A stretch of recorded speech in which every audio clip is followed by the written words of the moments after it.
มีการเริ่มจุดดอกไม้ไฟถือว่าเป็นการแสดงทำอิฐของค่ำคืนนี้เจ้าท้องฟ้าในยามค่ำคืนของเดินธาตุหลวงอยู่นี่นอกจากการจุดดอกไม้ไฟที่มีความทันสมัยใหม่ได้แก่การจุดดอกไม้ไฟอยู่ในระดับต่ำระดับกลางระดับสูงแล้วกับการผสมประสานดอกไม้ไฟกับอีกหนึ่งเหตุการณ์ก็คือหลังจากนี้ก็จะได้เห็นการแสดงโดรนตื่นอีกเปลวไฟของดอกไม้ไฟที่พุ่งออกมาแสดงถึงความสง่าผ่าเผยความเจริญรุ่งเรืองเป็นสัญลักษณ์แห่งการเฉลิมฉลองวันสถาปนาครบรอบ50 ปีของสปป.ลาวเจ้าที่ทุกท่านเห็นในปัจจุบันนี้ถือว่าเป็นการแสดงจุดดอกไม้ไฟสุดทำอิฐซึ่งเนื่องในภาคการแสดงครั้งนี้แม่นหมายถึงประวัติศาสตร์ที่ยาวนานของลาวในตลอดระยะ50 ปีวัฒนธรรมอันเป็นเอกลักษณ์ดอกจำปาพระสงฆ์แผ่นดิน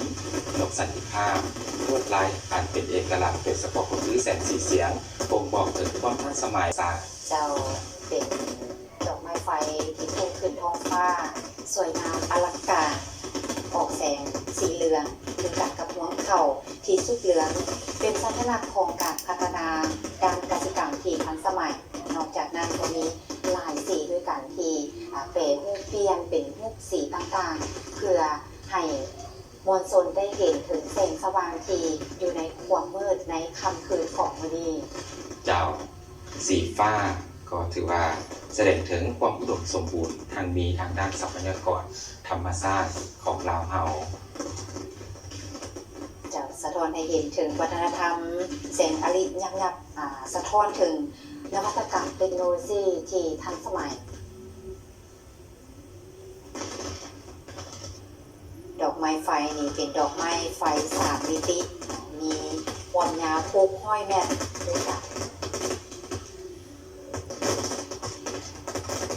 ภาพประทับใจแบบนี้บูดีพวกเราก็จะดูได้เห็นมีใหญ่แบบนี้50 ปีที่สาธารณรัฐก็จะมีการยิงดอกไม้ไฟหรือจุดดอกไม้ไฟหลายรอบด้วยกันเจ้าการแสดงนี้ก็แสดงให้เห็นถึงเส้นทางอันรุ่งเรืองของประเทศลาวในครึ่งศตวรรษที่ผ่านมาถือว่าผ่านมาระยะ50 ปีสาธารณรัฐประชาธิปไตยประชาชนของพวกเขาได้มีการพัฒนาอย่างรอบด้านโดยเฉพาะมาถึงปัจจุบันนี้ประเทศลาวของพวกเขานั้นได้มีการขยายเศรษฐกิจวัฒนธรรมสังคมเห็นให้ประเทศลาวของเรานี้คอยก้าวขึ้นสู่ความทันสมัยสีวิไลขึ้นเรื่อยๆ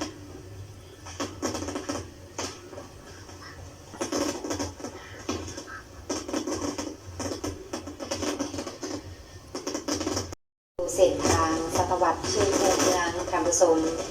ในโอกาสวันสถาปนาสาธารณรัฐประชาธิปไตยประชาชนลาวครบรอบ50 ปีท้องฟ้าในยามค่ำคืนของเดินพระธาตุหลวงหรือว่าเดินสนามโดดเด่นนอกจากการเดินสวนสนามในตอนนี้แล้วจุดเด่นของไห่แกงานเฉลิมฉลองครั้งนี้เป็นประกาศไห่ทั่ววันตรงนี้เราขอเป็นการขนมจากที่ท่านผู้ชมได้ยินตรงนี้แสงสี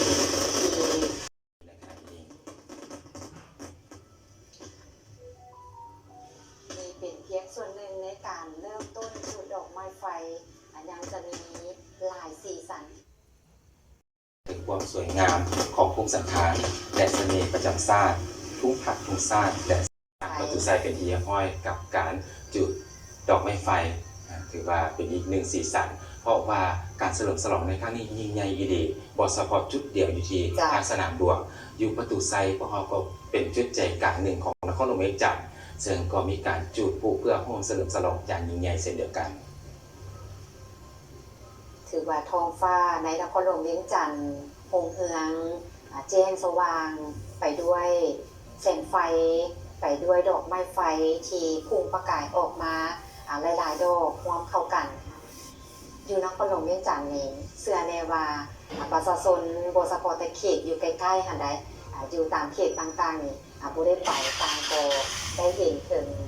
ไฟแสงสีความเรื่องความระยิบระยับที่เปล่งประกายไปแต่ละด้านของคอมเมนต์ของประเทศที่ลำพูนนี่อยู่ประตูไซก็จะได้วิวที่สวยงามเติมอีกแดงเพราะว่าอยู่ใกล้ๆจุดนั้นเป็นสถานที่ที่กว้างใหญ่นะคะคิดว่าผู้ใด ได้ขึ้นไปถึงประตูทรายหันก็จะเห็นถึงความสวยงามที่หลากหลายเติบอีกเจ้ากว่าจะได้ภาพมุมสูงที่สวยสดงดงามมานำเสนอให้ประธานได้รับชมนี่ทีมงานถ่ายทอดสดของพวกเราก็ถือว่าได้มีการตั้งมุมกล้องอยู่จุดสูงโดยเฉพาะก็คือด้านฝ้าของสำนักงานองค์การต่างๆที่ได้มีการอนุญาตให้ขึ้นไปตั้งมุมกล้องเพื่อนำเอาภาพมุมสูงในการจุดดอกไม้ไฟให้ประธานนั้นได้รับชมเต็มรูปแบบสามารถติดตามชมได้บนสปอร์แต่มาจุดเดินพระธาตุหลวงจุดเดินสนามหลวงแต่ว่าอยู่เขตต่างๆมวลชนกาแมนได้เงียหน้าสู่ท้องฟ้าไปพร้อมๆกันเพื่อถ่ายรูปเพื่อเบิ่งความสวยงาม10 ปีของการสร้างสรรค์พัฒนาประเทศชาติวันสถาปนาสาธารณรัฐประชาธิปไตยประชาชนราชครบรอบ50 ปีปัจจุบันนี้กับการแสดงบิดโดนก็ได้เริ่มต้นขึ้นกับการแสดงทำยิบให้ท่านผู้ชมรอติดตามว่าจะแม่นการแปลรูปในการบิดโดนนี้จะเป็นรูปอย่าง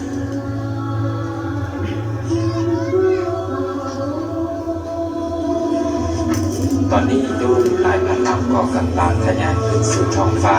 เพื่อแปลสัญลักษณ์ให้ประธานนั้นได้ทำส่งเราติดตามสถานการณ์ว่าการบินโดรนในการแสดงในปีนี้จะเป็นรูปสัญลักษณ์ของอย่างเจ้านี่เป็นการแสดงโดรนดวงดาวดวงจอดเพื่อบินโดรนเนี่ยโปรยแสงสีที่ท้ายคือกับฝนดาวตกเป็นโดดจากลงมาอย่างสง่าเจ้าเราติดตามชมรายการว่าการบินโดรนทำปีเนี่ยจะเป็นยังไงสัญลักษณ์ของการบินโดรนสัญลักษณ์ประจำชาติซึ่งเครื่องหมายชาตินี้ก็เป็นสัญลักษณ์ของสปป.ลาวในตลอดระยะ50 ปีที่ผ่านมาภายใต้การนำพาของพรรคประชาชนปฏิวัติลาวสาธารณรัฐประชาธิปไตยประชาชนลาวก็ได้เติบใหญ่เข้มแข็งโดยมีขึ้นแสงไฟของโดรนมี2ทางด้วยกันของการแสดงโดรนที่แจ้งบอกให้พวกเราได้เห็นถึงสัญลักษณ์ประจำชาติเครื่องหมายชาติที่เป็นสัญลักษณ์ของสปป.ลาวตลอดระยะของ50 ปีกับสาแสงสลัวเจ้าต่อมาแม่การแสดงบินโดรนเป็นรูปศาสตร์ลาวและมีคำขวัญน้ำใจแต่ข้างหัวมีกองทุนหันและก็สาแสงสลัวสีขาวทั้งหมด2 ครั้งด้วยกันนำใจวันซาที่2 ธันวามันนี่เป็นทุ่งพักประชาชนปฏิบัติลาวที่การแสดงโดรนเป็นการหมายของทุ่งพักทางโรงเรียนอักษรไทยพักประชาชนปฏิบัติลาวมันยืนทุ่งพักที่สบายไปตามโดมแล้วก็มีของความเป็นที่มาทั้งหัวอยู่ถึงทุ่งพักนั้นในซาเซนสะดวน3 ครั้งด้วยกันที่แสดงให้เห็นเจ้าที่ว่าการบินโดรนครั้งนี้ผู้ที่ควบคุมและกำกับแมนจะส่งโดรนขึ้นเดินท้องฟ้าพร้อมกันระเบียบแล้วก็จะมีการแปลรูปเป็นสัญลักษณ์ต่างๆในปัจจุบันนี้ก็คือรูปทางประธานไกรสอนผู้บริหารผู้นำอีเซนเคารพหักของพวกสนามทางสร้าง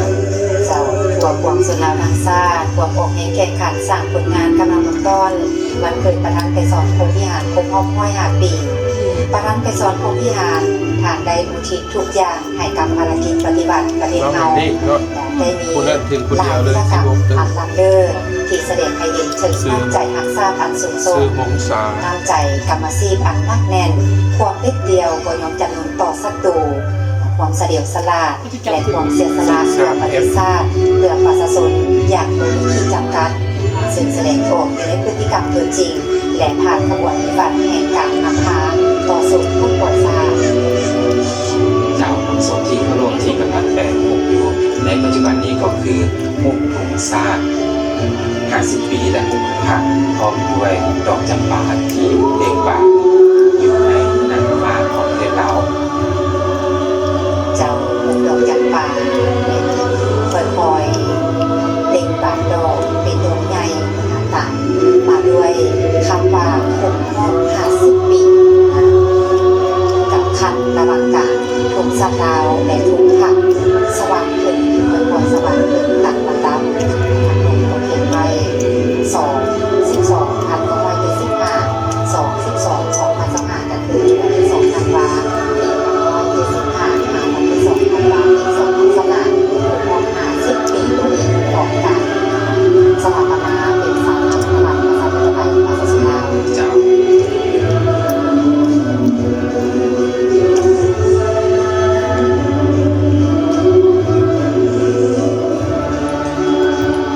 และตอนนี้โลกแต่ละเราก็กำลังจะประสานกันจะแปลเป็นอย่างการสอนเราครับ การประชุมที่ต่างโซนโฆษกพวกเราคงคอยเราทางในการแสดงแต่ละรายการที่ตื่นตาตื่นใจเป็นอีก เราก็สังเกตได้ในพระธาตุเกี่ยวกับการแสดงภาพยนตร์ในภาคนี้เป็นพระธาตุหลวงเวียงจันทร์ซึ่งเป็นคนของหลวงสวรรค์สาม เป็นพระธาตุหลวงในรูปแบบของสังกีพระธาตุหลวงปล่อยประกบขึ้นจากสังดุมวันยอดพระธาตุมานครหลวงเวียงจันทร์ เจ้าจากพระธาตุหลวงเวียงจันทร์แล้วโยมก็จะแปลสังเกตเห็นอาจจะเป็นประตูใสปัจจุบันตั้งจุดใจกลางของนครหลวงเวียงจันทร์ เจ้าปฏิไซนำมาสู่ไซสนาเป็นผู้คองคอยพระพุทธขึ้นอนุสาวรีย์ปฏิไซหรือสั้นๆว่าปฏิไซสิ่งก่อสร้างเพื่อเป็นอนุสรณ์สถานให้แก่ไซสนา7สร้างด้วยกันทันใดเป็นทั้ง2ทางหลายทางที่หลังสมบูรณ์อยู่ในระยะของมวลสนที่ตามของมวลเมืองคือสถานีปฏิไซเช่นเดียวกันปฏิไซนอกจากจะเป็นบนที่สัญลักษณ์แล้วมันเป็นพวกที่เขาเป็นประชาชนส่วนใหญ่ไปท่องเที่ยวไปถ่ายรูปไปออกกำลังกาย เจ้าขณะนี้กับภูมิต่อไปกับการพิจารณาครั้งนี้เป็นสร้างสมตูสร้างจะเป็นสัญลักษณ์ของประเทศลาวของเราในที่ตามลานสร้าง ในรูปแบบสร้างสรรค์ที่สวยงามสร้างที่เสด็จขึ้นสู่ท้องฟ้าค่อยๆยกมวลสร้างขึ้นอย่างสง่างามเพื่อสร้างที่ได้ยกแถลงขันทรงเป็นสัตว์ประจำชาติลาวเป็นสัญลักษณ์แห่งดินแดนลาวบ้านสร้างซึ่งมีมาแต่รุ่นนานแล้ว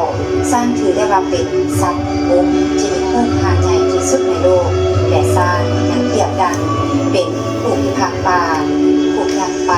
เป็นส่วนสำคัญของวงจรชีวิตและระบบนิเวศ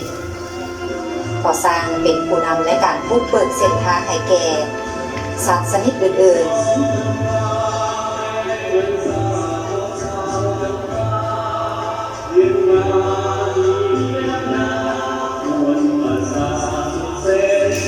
คือว่าคำคืนนี้การพิจารณาก็มีการแปลเป็นสัญลักษณ์ที่มีความหมายความสำคัญของประเทศลาวของเราเพราะว่าจะเป็นสถานที่ที่สำคัญที่สุดก็คือพระธาตุหลวงเวียงจันทร์ที่ปวงชนลาวทั้งสร้างเคารพนับถือบูชาและเป็นภูมิสถานอันล้ำค่าของประชาชนลาวบรรดาเผ่าทั้งชาติปัจจุบันนี้กับการแปลรูปแมนผู้ทุนศาสตร์และ50 ปีซึ่งทางรัฐบาลแมนส่งเสริมน้ำใจบรรษาที่2,000 บาทมันเองเจ้าถูกสร้างบวกกับ50 ปีจะได้สัญลักษณ์ทางลงเขียนว่าส่งเสริมน้ำใจบรรษาที่2,000 บาทมันเยินถูกสร้างกับพระพุทธขึ้นอยู่เครื่องกลางตามมาด้วยพวก50 ปีออกมอบกันในที่มักบานดอกไม้ไฟที่เป็นแสงนิดหยับห้องตัวหนังสือส่งเสริมน้ำใจบรรษาที่2,000 บาทมันเยินเรือนมาซาที่ทางเห็นปัจจุบันนี้ท่านผู้ชมที่ตามชมในการถ่ายทอดสดทางโทรภาพแห่งชาติลาวนอกจากอยู่นครหลวงเวียงจันทร์ที่มวลชนที่ตามชมและประชาชนที่ตามชมทางบ้านดูบรรดาแขวงต่างๆแบ่งเป็นข้อเพียงกันติดตามชมเพื่อความเฉลิมฉลองไปพร้อมๆกันพวกเราได้เฉลิมฉลองอยู่นครหลวงเวียงจันทร์ เจ้าเช่นเดียวกันเชื่อแน่ว่าพ่อแม่ประชาชนลาวที่อาศัยอยู่ที่ต่างประเทศก็กำลังติดตามรับชมการเฉลิมฉลองอย่างยิ่งใหญ่ของชาติลาวเฮาโดยเฉพาะก็คือค่ำคืนนี้เป็นค่ำคืนที่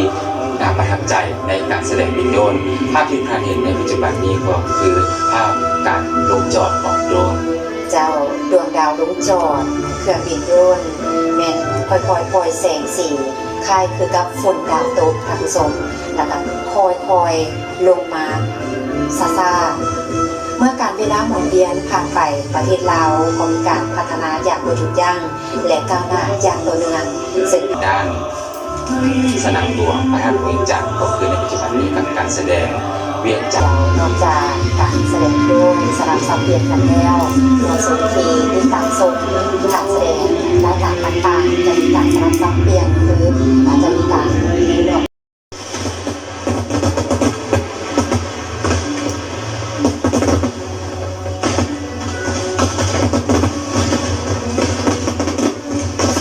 จะเป็นภาษาออกอย่างเกิดเรื่องคือการจุดดอกไม้ไฟในครั้งนี้คือเส้นสีก็จะได้ลงโบกในที่พลังต่างๆสีเหลืองคือกับเข่าทีซึ่งเหลืองเป็นสัญลักษณ์ของการพัฒนาด้านการขี่ทันสมัยสีเขียวมรกตไทยคือกับลงมือแสดงถึงความสำเร็จของการปกป้องรักษาระบบนิเวศวิทยาส่วนกับสีฟ้าคามแสดงถึงของมรดกทางวัฒนธรรมและแสงและหยัดสะท้อนถึงนวัตกรรมเทคโนโลยีท่านผู้ชมเห็นในปัจจุบันนี้แสงสีเสียงแสงจุดดอกไม้ไฟสีระยิบระยับในปัจจุบันนี้เสียได้ว่าท่านผู้ชมที่อยู่ที่เดินสนามหลวงอยู่ภาพบรรยากาศอยู่ทางด้านนอกหันคงจะได้เก็บภาพมาฝากให้ผู้ที่อยู่ทางบ้านได้เห็นถึงภาพสดๆแต่ละคนนี้มันได้จับมือถือของตัวเองขึ้นมาเพื่อบันทึกภาพความประทับใจเหล่านี้พวกเขาได้ม่วนเฉลิมฉลอง